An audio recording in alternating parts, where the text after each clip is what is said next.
بار دیگر بلندتر صلوات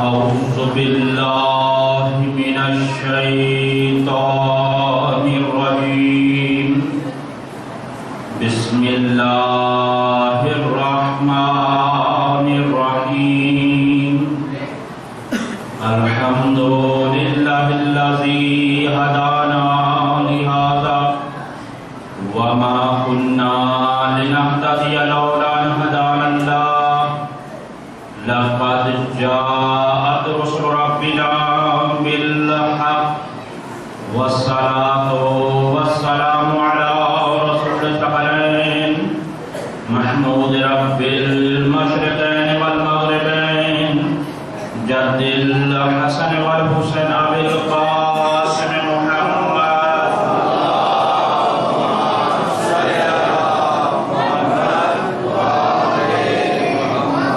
وعزته الطيبين الطاهرين المعصومين لا سيما الإمام المبين والكافر الحسين وغياث المضطر المستغيث حجة الله على المخلوقين ووارث الأنبياء والمرسلين المنتظر المهدي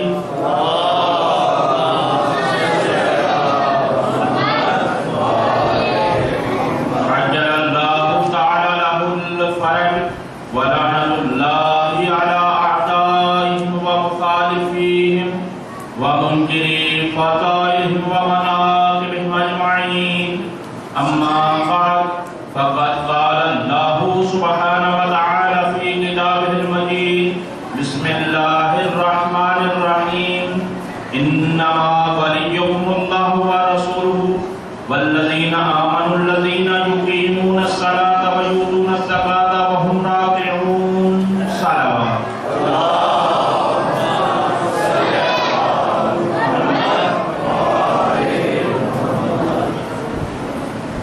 سب عزیزان کو سب سے پہلے السلام علیکم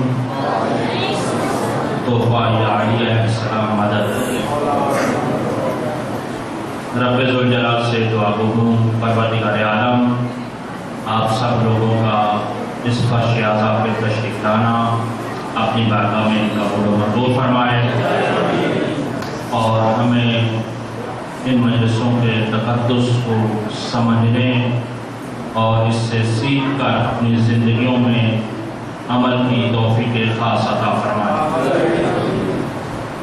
عزیزان محترم، جیسا کہ آپ کو معلوم ہے کہ یہ عشرہ محرم کی 1440 ہجری کی پہلی مجلس عزا سے مخاطب ہوں اور امید رکھتا ہوں کہ انشاءاللہ تعالی آپ حضرات انتہائی جیسے خلوص نیت کے ساتھ تشریف لائے ہیں ایسے ہی ذوق سماعت کے ساتھ سماعت فرمائیں گے اور انشاءاللہ تعالی کوشش کروں گا کہ ان ایام میں اپنی تمام تر فرائض اور ذمہ داری کو نبھانے کی بھرپور کوشش کروں اور یہ عشرہ محرم اور یہ مجالس عزا یہ انسان کے لیے ہر سال اس کی زندگی میں آنا یہ اس کو متوجہ کرتا ہے کہ انسان تو اس بات پر غور کر. وہ غور یہ ہے کہ تم نے زندگی کے باقی ایام جس طرح سے بھی گزارے ہیں، لیکن آپ محرم میں درود حسین کو لاتے ہیں.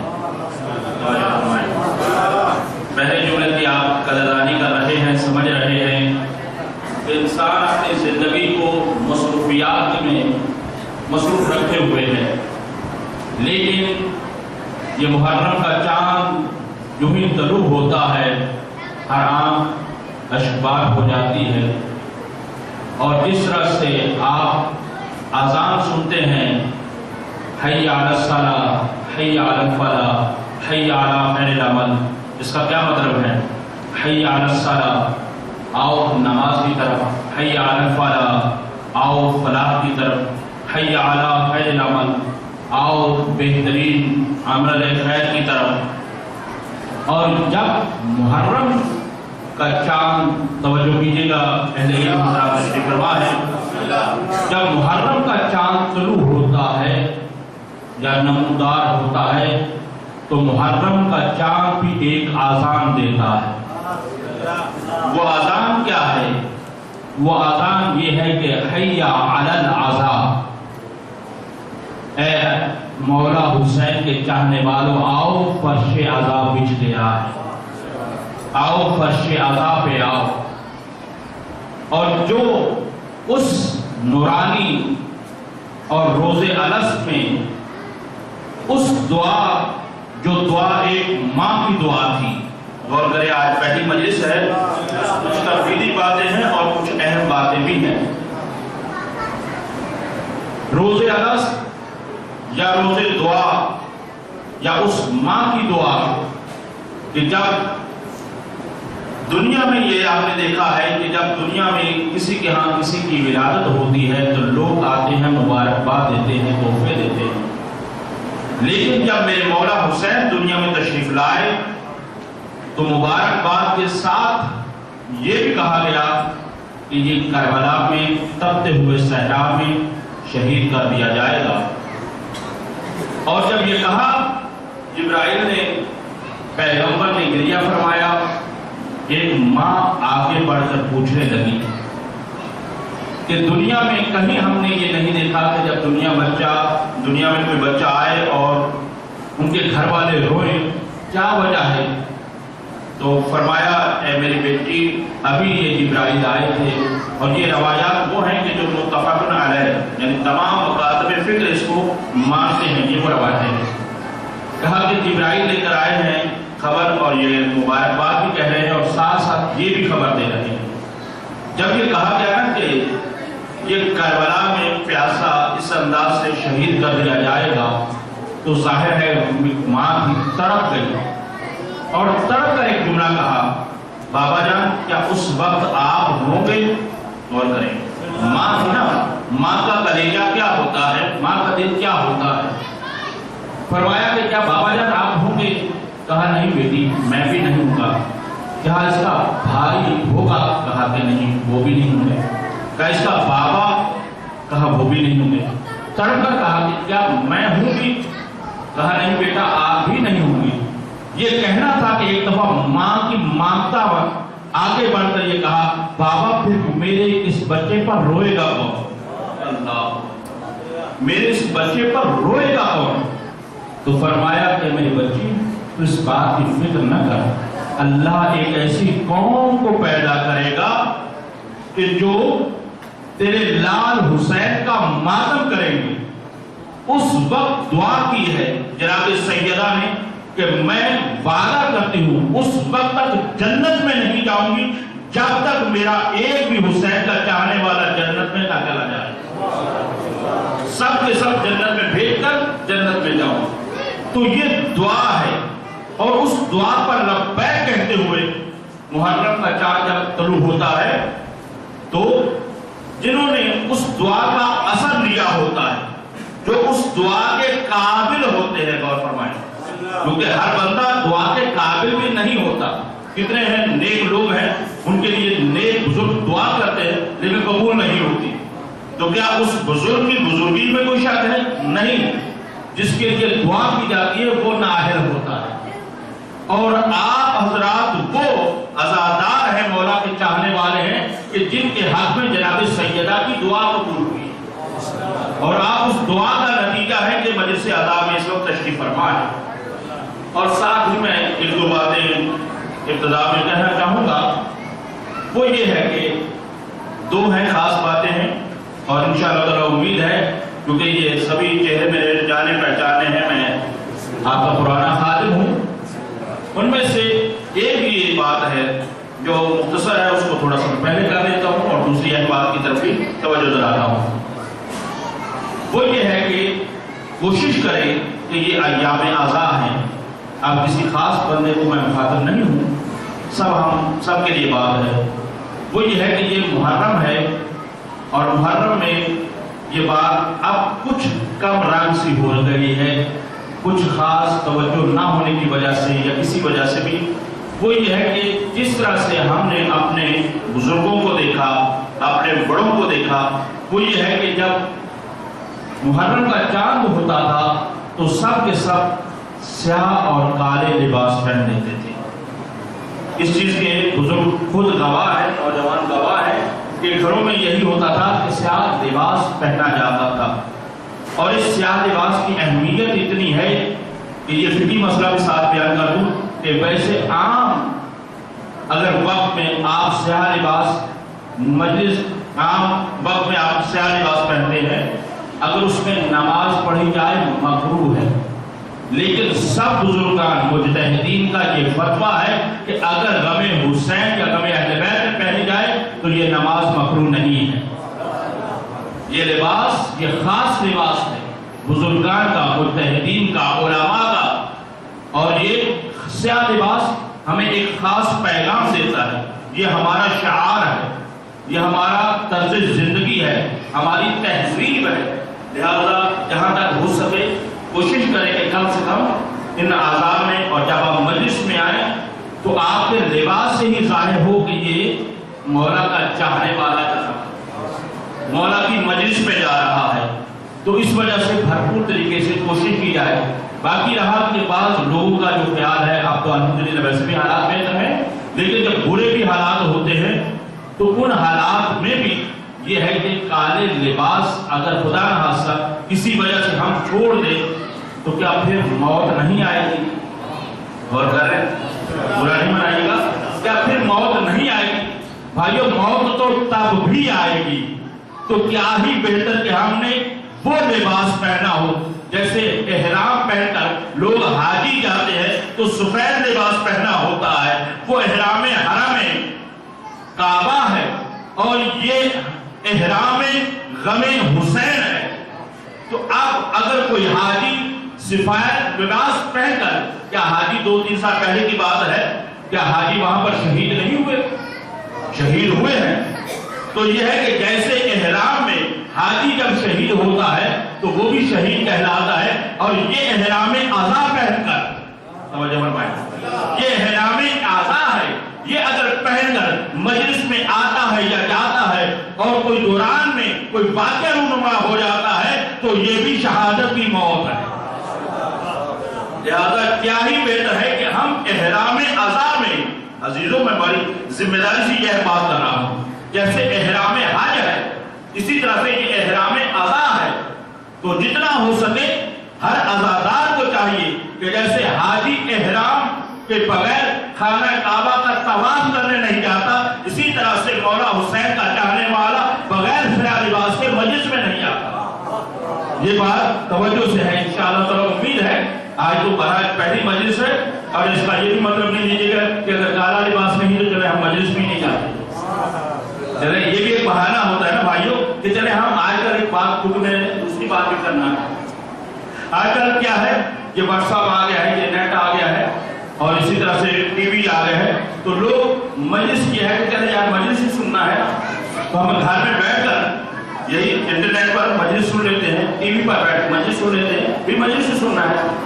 تو عزیزوں میں ایک بات ایک اہم کہنا چاہتا ہوں، آپ تو ماشاءاللہ آئے ہیں مجلس میں، آپ سے تو یہ کہنا بھی مناسب نہیں ہے، میں ان تک آپ کے توسط سے یہ پیغام پہنچانا چاہتا ہوں کہ جن کا خیال یہ ہے کہ ہم مجلس میں جانے کی ضرورت نہیں ہے، ہم بہت مصروف ہیں, زندگی ہماری مصروف ہے, یا یہ ہے کہ آخری دنوں میں ہم مجلس میں چلے جائیں گے, 7-8 کے بعد جانا شروع کر دیں گے, یا آخری دن چلے جائیں گے.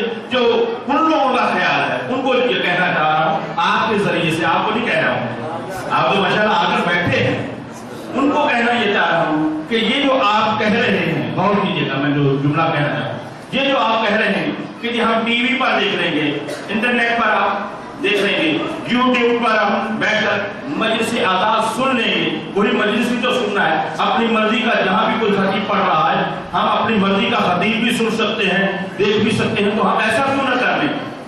تو عزیزو میرا جواب سنیے گا, وہ یہ ہے کہ اگر ہمارے ذہنوں میں یہ ہے کہ ہم انٹرنیٹ ٹی وی پر گھر میں سی ڈی لگا کر یا کسی طریقے سے بھی مجلس دیکھ بھی لیں سن بھی لیں, اگر یہی ہمارا خیال یہ ہے کہ ایسے کرنے سے بھی ہو جاتی ہے مطلب یعنی ایسا اگر کریں گے تو بھی مجلس ہو جائے گی, تو ایسے عزیز کے خدمت میں میں یاد کرنا چاہوں گا کہ اگر قیامت کے دن, توجہ کریں, اگر قیامت کے دن میرے مولا حسین نے بھی آپ کو ایک اسکرین لگا کر, وہ تو معجزہ والے ہیں نا, میرا امام معجزہ رکھتا ہے, وہاں تو بجلی اور انٹرنیٹ ان چیزوں کی ضرورت ہی نہیں ہے, بس میرے مولا ایک مرتبہ اشارہ کریں اور اشارہ کر کے کہیں کہ یہ دیکھو یہ جنت ہے, دیکھ لی ہے, اب جنت میں جاؤ گے نہیں, دیکھ لو جنت دیکھ ہی لینا کافی ہے, جنت میں جاؤ گے نہیں. کیوں؟ اس کی وجہ یہ ہے کہ کل تم میرے ذکر میں جب نہیں آ سکتے تھے, آج جنت میں بھی نہیں جا سکتے.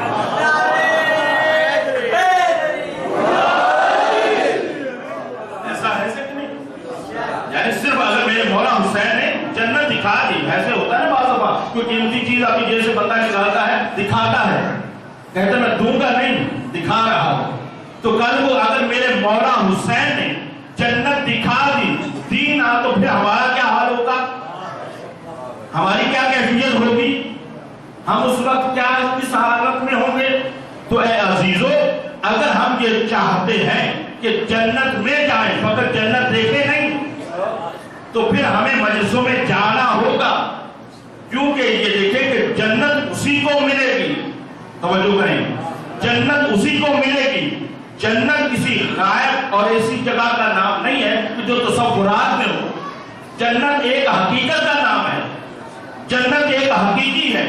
تو جو جنت میں جانا چاہتا ہے, توجہ فرمائیے, جو جنت میں جانا چاہتا ہے اسے چاہیے کہ وہ وہاں آئے کہ جہاں پر سیدہ شباب اہل جنت کا ذکر ہوتا ہے, جہاں پر ماشاءاللہ مولا سلام رکھیں, جہاں پر جنت کے سرداروں کا ذکر ہوتا ہے, وہاں اگر آئے گا تو جنت پائے گا. لیکن اگر وہاں آئے گا ہی نہیں تو پھر جنت میں کیسے جائے گا. تو یہ ہے عزیزان محترم, مجلس کو اہمیت دی جائے. مجلسوں میں یہ ہے کہ اپنی زندگی کے پورا سال آپ اپنی مصروفیت کے مطابق زندگی گزارتے ہیں, یہ 10 دن کم سے کم, ورنہ یہ ہے کہ اس سے زیادہ دن بھی ہیں, کم سے کم یہ 10 دن مجلسوں میں جتنا ہو سکے یہاں پر بھی, جہاں کہیں بھی ذکر اہل بیت ہو رہا ہے اس ذکر میں جانے کی کوشش کریں, تاکہ اس چیز کا اثر ایک خود اپنے اوپر بھی ہوتا ہے اور ایک ان پر بھی اثر ہوتا ہے کہ ہم نے تو چاہا تھا کہ یہ غم مٹ جائے گا, لیکن یہ غم آج بھی زندہ ہے, یہ غم آج بھی زندہ ہے. اور عزیزوں میں یہ بتاؤں, یہ باتیں بعد میں کرنے والی تھی, لیکن میں آج ہی آپ کی خدمت میں عرض کرنا چاہ رہا ہوں تاکہ خود اس مجلسوں کے لیے آپ تیار ہو کر رہیں. یہ مجلس آزاد کم چیز اس کو نہ سمجھا جائے. یہ جیسے یہ ہے کہ ایک نماز ہے, نماز بھی پڑھ لی, لیکن میں نماز کی اہمیت کا قائل ہوں, میں خود مولانا حضرات ہوں, لیکن میں یہ کہنا چاہ رہا ہوں کہ ایسے نہیں کہ جیسے ہم ایک نماز پڑھ لی دوسری قضا کر لی, وہ نماز ہو گئی نہیں ہوئی, روزہ ہے اسی طرح سے. یہ عزیزو اس عبادت میں اور باقی عبادتوں میں زمین و آسمان کا فرق ہے. اس کی وجہ یہ ہے کہ نماز فقط نماز سکھاتی ہے, روزہ رکھا ہے, روزہ آپ کو روزہ ہے, ایک عبادت کا دوسری عبادت کے ساتھ کوئی تعلق نہیں ہے. ایک عبادت, آپ نے روزہ رکھا آپ کا روزہ ہو گیا, آپ نے نماز پڑھی آپ کی نماز ہو گئی, آپ نے حج کیا آپ کا حج ہو گیا. تو ایک عبادت کا تعلق اسی عبادت کے ساتھ ہوتا ہے جس کو آپ انجام دیتے ہیں. فقط یہ فرش ادا ہے, یہ مجلس ادا ایسی ہے کہ یہ دیکھنے میں ایک عبادت نظر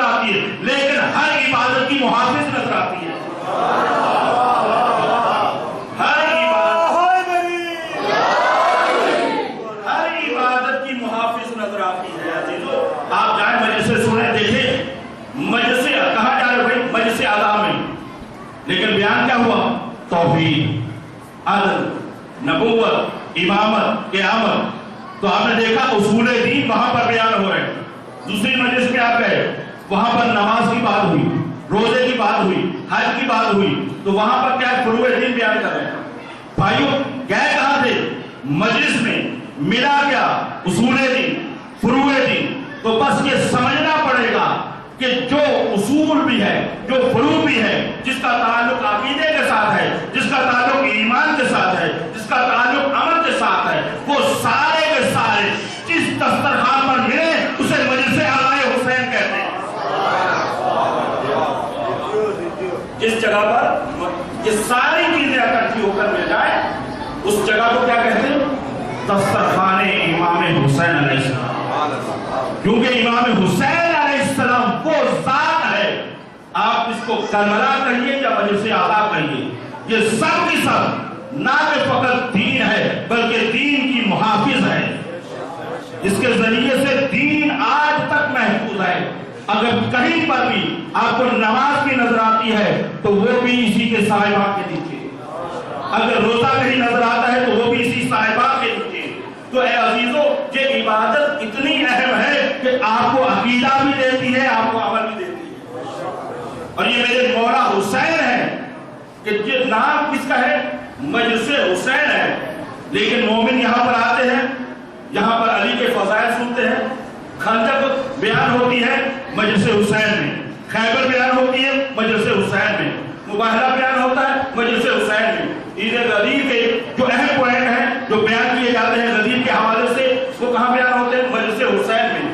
تو آپ نے دیکھا کہ آپ کا جتنا جو کچھ بھی ہے وہ سب کا سب غم حسین سے مل رہا ہے. تو اے انسان، تجھے یہ چاہیے کہ اگر تو چاہتا ہے کہ کامیاب ہو جائے تو مجلس حسین کو کبھی ترک نہ کرنا.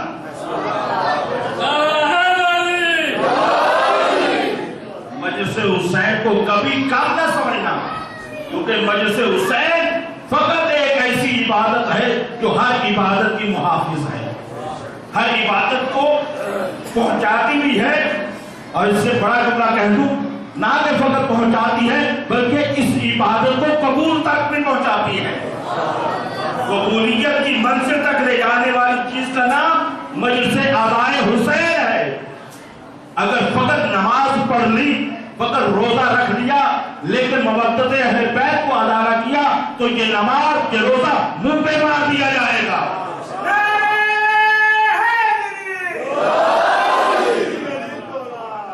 تو یہ عبادت ایسی عبادت ہے کہ جو ادائیگی مودت اہل بیت ہے.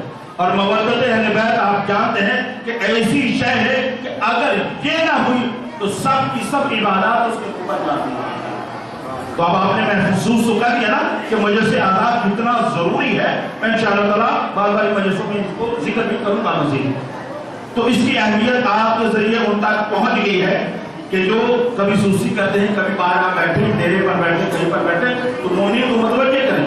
بھائی 10 دن کے لیے یہ ہے کہ ہم ہمیشہ انہیں کے نام پر، انہیں کے ذریعے سے، اب یہ بات تھوڑی سی اوپر جانے والی ہے لیکن توجہ کر دیجیے گا کہ انہیں کے ذریعے سے ہم اس دنیا میں آئے ہیں، انہیں کی وجہ سے ہم اس دنیا میں آئے ہیں. اور آئے ہی نہیں، اگر باقی بھی ہے تو انہیں کی وجہ سے ہے. یہ امام زمانہ موضوع ہے باقاعدہ. امام زمانہ کی دعاؤں کے ذریعے سے اگر آج دنیا میں ہے تو ان کی وجہ سے. تو جن کی وجہ سے ہم اس دنیا میں آئے ہوں، جن کی وجہ سے ہم دنیا میں باقی ہوں، تو ہمیں کیا چاہیے؟ ہمیں چاہیے کہ یہ ذکر ان کا جب ہو رہا ہے تو جتنا ہو سکے ہم زیادہ سے زیادہ مجلسوں میں حاضر ہونے کی کوشش کریں. سلام پڑھیں.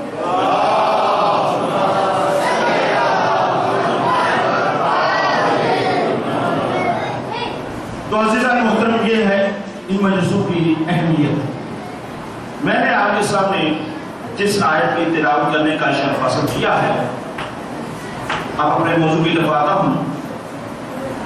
وہ مشہور و معروف آیت ہے، سورہ مائدہ کی آیت نمبر 55 ہے.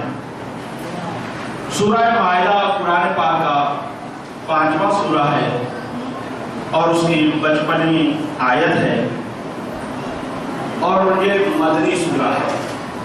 سب سے پہلے اس کا تعارف اور پھر انشاءاللہ تعالیٰ اسی پر گفتگو رہے گی۔ جس آیت کی تلاوت کا شرف حاصل کیا گیا ہے اسے آیت ولایت کہتے ہیں، اور یہ آیت ولایت ہمارا ٹاپک بھی ہے، اور جیسا کہ آپ نے دیکھا ہوگا کہ لکھا ہے کہ ولایت کبریٰ، اور یہ اسی کے بیان کو بیان کرنے کی یہاں پر کوشش کی جائے گی۔ اور ولایت کبریٰ کیا ہے اور اس کی حقیقت کیا ہے، انشاءاللہ تعالیٰ آگے چل کر آپ اس میں محسوس بھی ہوں گے اور اپنے عقائد میں آگے بھی بڑھیں گے۔ تو عزیزان محترم، تھوڑا سا تعارف اس حوالے سے کہ میں نے عرض کیا ہے کہ یہ سورہ مائدہ کی آیت نمبر 55 ہے۔ سورہ مائدہ مدنی سورہ ہے، اور مدنی جیسا کہ آپ کبھی بھی قرآن اٹھائیں تو آپ دیکھیں گے کہ اس قرآن کے اوپر جس سورت کا نام ہوتا ہے ساتھ لکھا ہوتا ہے یہ سورہ مکی ہے یا مدنی ہے۔ مکی اور مدنی کا مفسرین قرآن نے مختلف وجوہات لکھی ہیں کہ مکی سورہ ہونے کا معیار کیا ہے اور مدنی سورہ ہونے کا معیار کیا ہے۔ اچھا، باتیں تھوڑی سی کچھ کہتے کہ علمی صحیح، تاکہ علمی ماحول میں سوچ رہا تھا کہ میں آپ لوگوں کی معرفت کو کس طرح سے سرسری سی جسے کہتے ہیں کہ سمپل باتیں کر کے میں یہاں سے گزر جاؤں یا آپ لوگوں کی ذوق سماعت کو اوپر لے کر آؤں۔ تو میں چاہتا ہوں کہ آپ لوگ تھوڑا سا اوپر میرے ساتھ آئیں، تاکہ یہ ہے کہ میں نے کہا ہے کہ یہ مجلس عظام درسگاہ اہل بیت بھی ہے، تو سب سے بڑی درسگاہ یہ ہے کہ یہاں پر دوسری آپ کسی بھی یونیورسٹی میں چلا جائیں، کسی بھی یونیورسٹی کے اندر کسی بھی اسکول کے اندر ان پڑھ کا آنا ممنوع ہوتا ہے، داخلہ آنا منع ہوتا ہے کہ کسی بھی آپ یونیورسٹی میں نہیں جا سکتے، لیکن واحد یہ یونیورسٹی ہے امام حسین ہے جہاں پر انگوٹھا چاپ بھی آتا ہے، جہاں پر ڈگریوں والا بھی آتا ہے، اور خود آپ اس چیز کے گواہ بھی ہیں کہ وہاں پر اگر ایم اے کا اسٹوڈنٹ بیٹھا ہوا ہے تو میٹرک والے پلے کچھ نہیں پڑھتا۔ ایسا ہوتا ہے کہ نہیں ہوتا؟ آپ کو جانتے ہیں علم ہے کہ اگر کوئی میٹرک والا پڑھ رہا ہے تو 5ویں والی کلاس کا اگر اسٹوڈنٹ بیٹھا ہوا تو اس کے پلے کچھ نہیں پڑ رہا، لیکن یہ معجزہ ہے مجلس اعلیٰ کا ہے، جو انگوٹھا چھاپ آتا ہے وہ بھی لے کر کے آتا ہے، اور جو پڑھا لکھا اپنے آپ کو دنیاوی طور پر سمجھ رہا ہو کہ جو اپنے آپ کو بہت پڑھا لکھا سمجھتا ہے میرے پاس ڈگریاں ہیں، وہ بھی لے کر جاتا ہے۔ تو واحد یہ درسگاہ اہل بیت اور خصوصاً امام حسین علیہ السلام کی درسگاہ ہے جہاں پر ہر آنے والے کو کچھ نہ کچھ ضرور ملتا ہے۔ اب یہاں پر بھی ماشاءاللہ پڑھے لکھے لوگ تشریف فرما ہے، اور میں اسی مزاج میں تھوڑا سا بات کو آگے بڑھنا چاہتا ہوں۔ سادہ لوگ یعنی گفتگو کو بھی کرنے کی کوشش کروں گا، لیکن پڑھی لکھی گفتگو بھی تاکہ رہے، تاکہ یہ ہے کہ ان کی تشریح بھی پوری رہے کہ جو ایک توقع رکھ کر آئیں کہ ہم صاحب امامہ کو سنیں گے، کسی عالم کو سنیں گے، بہرحال میں طالب ہوں تو ان کی توقعات کو پورا کرنا بھی میرا فریضہ ہے، اور وہ چیزیں چاہتا ہوں کہ جو یہاں پر اگر آپ نے ساتھ دیا تو میں آپ سے وعدہ کرتا ہوں کہ جو یہاں پر بڑے بڑے ممبروں سے فقط نام کے نام پر چل رہی ہے لیکن اندر کھنگالے تو کچھ نہیں ہے، لیکن آپ کو وہ حقائق پیش کروں گا، وہ حقائق جو بڑے بڑے ممبروں سے بیان ہونے چاہیے وہ آپ کو یہاں پر دیکھنا چاہوں گا، ہدیہ کر دیا گا۔ اور وہ اسی طرح سے یہ ہے کہ آپ جب انشاءاللہ تعالیٰ ساتھ دیں گے تو یہ باتیں آپ تک پہنچتی رہیں گی۔ میں نے عرض کیا کہ قرآن پاک جب آپ کھولیں تو آپ کو کسی بھی صورت کے سامنے آپ دیکھیں گے تو لکھا ہوگا مکی اور مدنی، یہ سورہ مکی ہے، یہ سورہ مدنی ہے، تو یہ لکھا جاتا ہے۔ اب اس کا معیار کیا ہے مکی سورہ ہونے کا اور مدنی سورہ ہونے کا؟ اس کے مفسرین نے علماء نے مختلف معیارات لکھے ہیں۔ بعض نے یہ کہا ہے کہ وہ سورہ جو مکہ میں نازل ہوا، اور ظاہری طور پر سمجھ بھی یہی آتا ہے، وہ سورہ جو مکہ میں نازل ہوا کیونکہ پیغمبر اعلان نبوت کے بعد تقریباً 13 سال تک مکہ میں رہے، تو 13 سال تک جو قرآن مکہ میں نازل ہوا وہ سورہ مکی کہلاتا ہے۔ اور جب ہجرت کر کے مکہ سے مدینہ آئے 10 سال تک تقریباً مدینہ میں رہے، تو وہ جو صورتیں مدینہ میں نازل ہوئی وہ مدنی کہلاتی۔ بعد میں یہ معیار قائم کیا، بعد میں یہ کہا نہیں جو مکہ اور مکہ کے اطراف میں، خاص مکہ میں نہیں، مثلا مکہ سے باہر بھی جیسے شیب ابی طالب میں یا غار حرا میں کہیں پر بھی جو آیت یا سورہ نازل ہوئی ہے اس کو مکی کہا جائے گا، اور جو مدینہ اور مدینہ کے اطراف میں نازل ہوئی ہے ان کو کیا کہا جائے گا؟ مدنی سورہ کہا جائے گا۔ ایک اور میں یاد دیا، بس میں زیادہ اس میں تفصیل میں نہیں جانا چاہتا، بس جلدی سے آگے بڑھنا چاہتا ہوں۔ ایک میں یاد جس پر زیادہ علماء نے زور دیا ہے وہ یہ ہے کہ مکی اور مدنی ہونے کا معیار یہ ہے کہ جو عقائد کو بیان کرے۔ صلوات پڑھنے محمد۔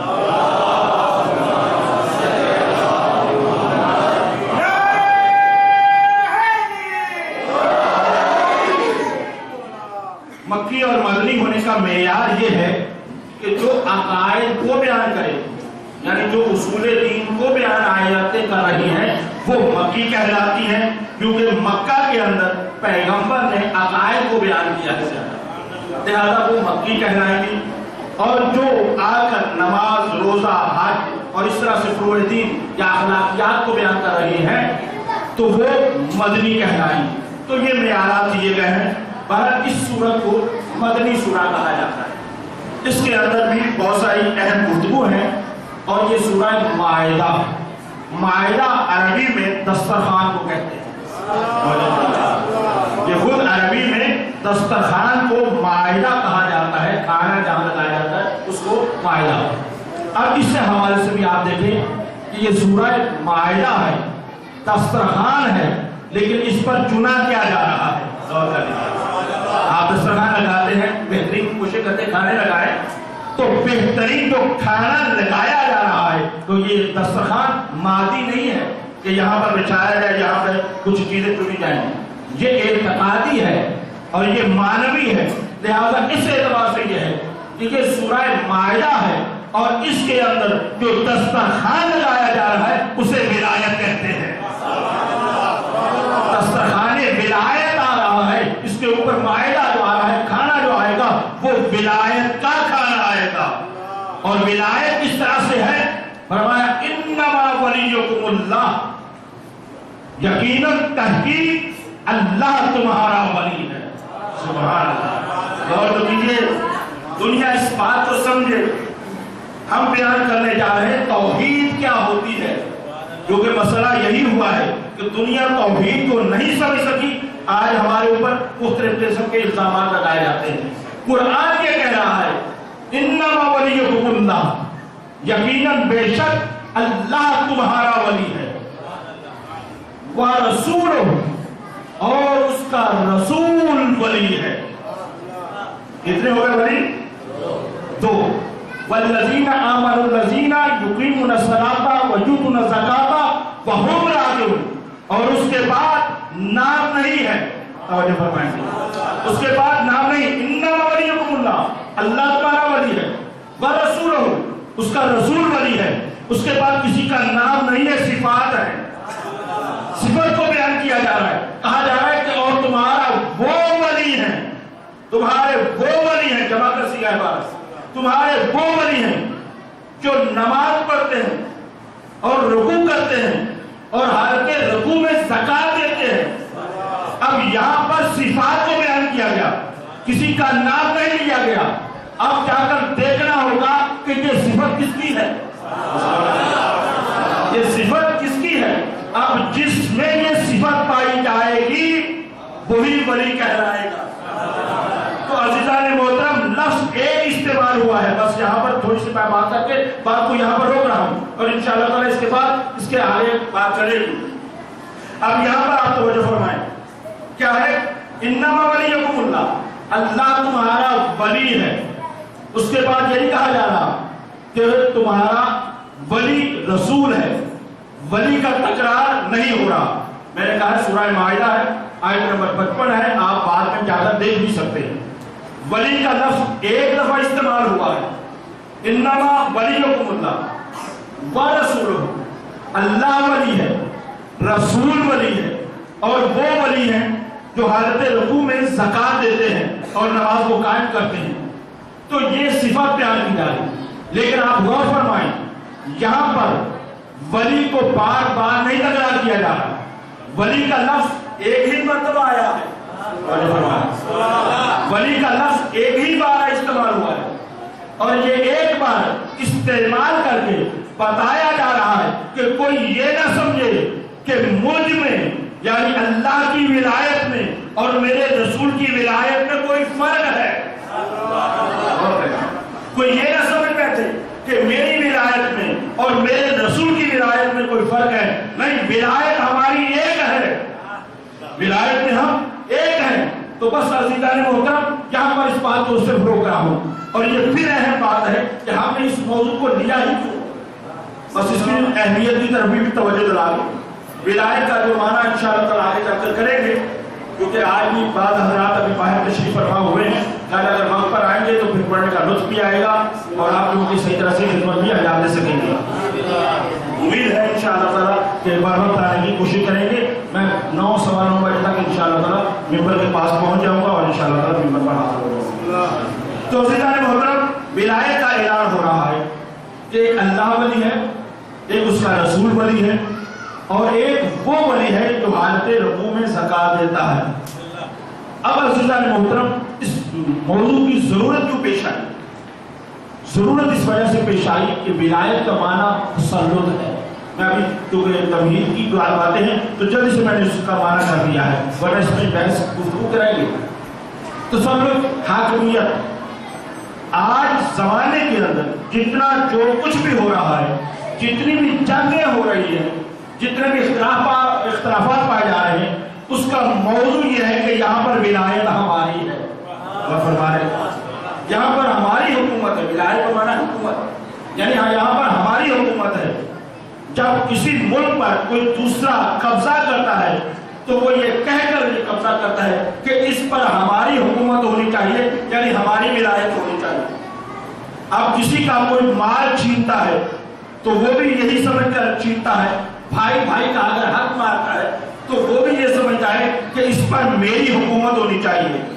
تو اب یہ ہے کہ مسئلہ کہ ہر شخص یہ چاہتا ہے کہ میرے پاس ہونا چاہیے، میری حکومت ہونی چاہیے، چاہے چھوٹی ہو چاہے بڑی ہو. سوا پڑھوں.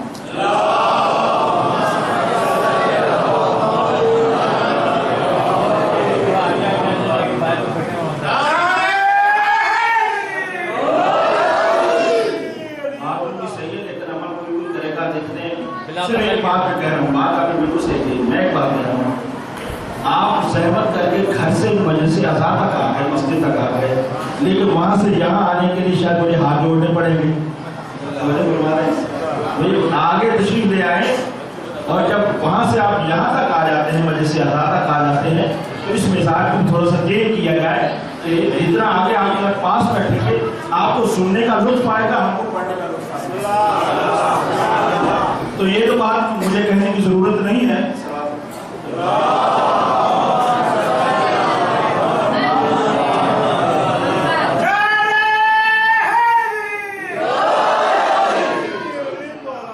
کہ مجلس خطیب ہو یا ذاکر ہو، خطیب اپنی محنت کرتا ہے، ذاکر اپنی محنت کرتا ہے، لیکن جو ہے اس کے اندر جسے کہا جائے چاشنی جو ڈالی جاتی ہے وہ مجمع ڈالتا ہے، جو اس کو مجبور کرتا ہے کہ وہ اس سے بہتر انداز میں اور اچھے سے اچھا پڑھے، وہ مجمع ہوتا ہے. خطیب سے پڑھواتا ہے مجمع. تو اب اگر آپ چاہتے ہیں مجھے تو تاثر بار میں پڑھنا ہی پڑھنا ہے، آپ اس مزاج کو سنیں گے، لیکن اگر آپ چاہتے ہیں کہ اچھے انداز میں پڑھا جائے اور اچھا میتھڈ پڑھا جائے تو پھر آپ کو اچھے طریقے سے سننا بھی چاہیے. امید ہے کہ آپ لوگ آگے آ کر، ٹھیک ہے گرمی ہے، اس چیز کا احساس ہے، لیکن مہارت یہ ذکر بھی ان لوگوں کا ہے کہ جنہوں نے گرمی میں تپتے ہوئے صحرا میں قربانی دی کر ہم تک یہ دین پہنچایا، اور آج ہم مکے کے نیچے بیٹھ کر کے اگر سننے کے لیے تیار نہیں ہیں تو ہم ادھر نہ دیکھیں، اپنے ایمان کو پڑھتے دیں. ہمارا ایمان کس درجے پر ہے، انہوں نے کس طرح سے قربانی دی اور ہم کس طرح سے آج اس پر عمل کر رہے ہیں.